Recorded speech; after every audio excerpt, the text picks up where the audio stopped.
this morning's event is in dialogue with our upcoming production of The Sound of Music. And if you're not aware, The Sound of Music is based on the true story of the von Trapp family.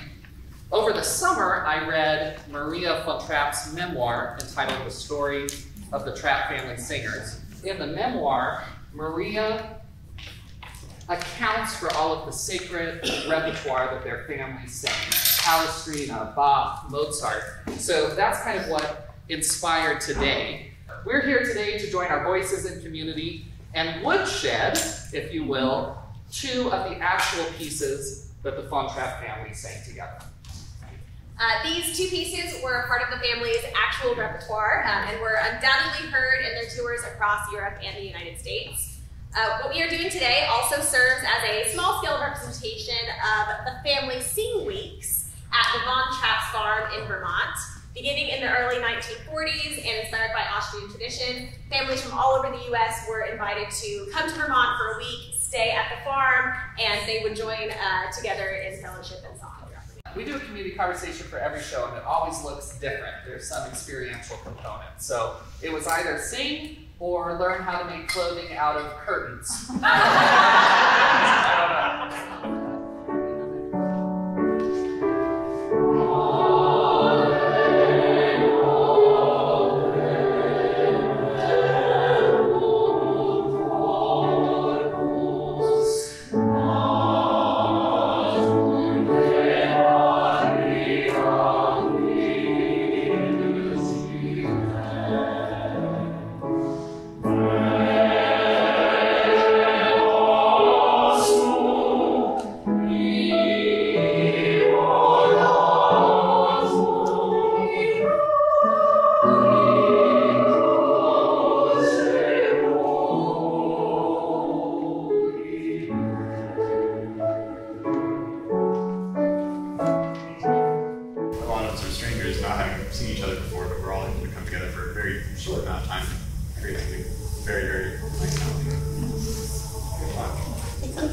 Doesn't it? Yeah, right. Something I noticed personally was, everything is just so hectic all the time with work in the world existing, and even, downtime and social media and everything so fast. And so after we finished just now, I was like, I just sat for an hour and focused.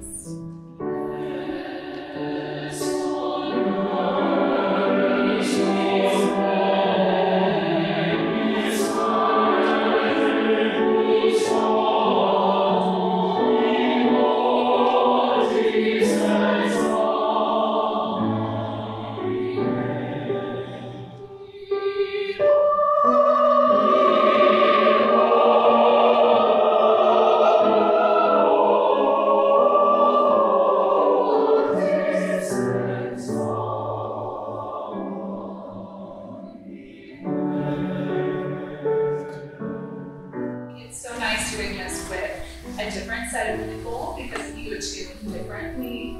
Oh, what's this person bringing to the table? What are they doing to shape this line? It kind of gets you outside of your comfort zone. So it's really fun. Let's think a little bit about the von Trapps. The von Trapp family used music to bring people together during a challenging time in history. Perhaps you've discovered something today, or perhaps in your life, a time when music has fostered unity. I mean, we're all here together, but even if, none of us spoke the same language, we can all read the same notes. So it brings you together. It's very cool. We also talked about, amidst, the hardships and terrible things happening in the world, it's gatherings like this that continue to bring peace to the people singing and to the people listening, and it's impactful because I think it just, you keep branching out, and the person that you might touch, that's gonna pay it forward to the next person that they need. And we were talking about up here, these songs that we sing today are hundreds and hundreds of years old, and were sung during World War II, and were sung before World War II. They're being sung today in 2023, so that permanence of music through time, the fact that we're in Kansas City singing in German and Latin, music from Europe, so the way that music can transcend barriers and divides. You said this was your first time ever observing a choir rehearsal. Can you tell us about your experience? Oh, yes, it was just fascinating. I know what the end result of choir rehearsals are because I hear them every Sunday.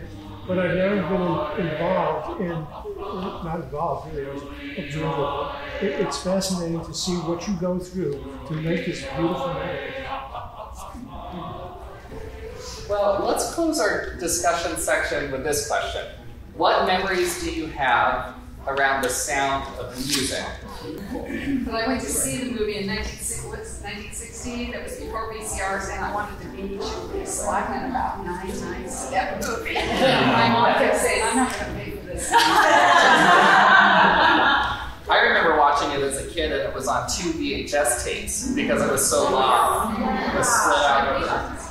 I did this my senior year in high school. I did this my senior year in high school. No, they were very different years. But we both did it our senior year in high So school. you got to ask, how many people played Maria in high school? Come on, Mary. Rich. Yeah. How many people have played Maria in high school? Okay, yeah. How many have been in a production of The Sound of Music?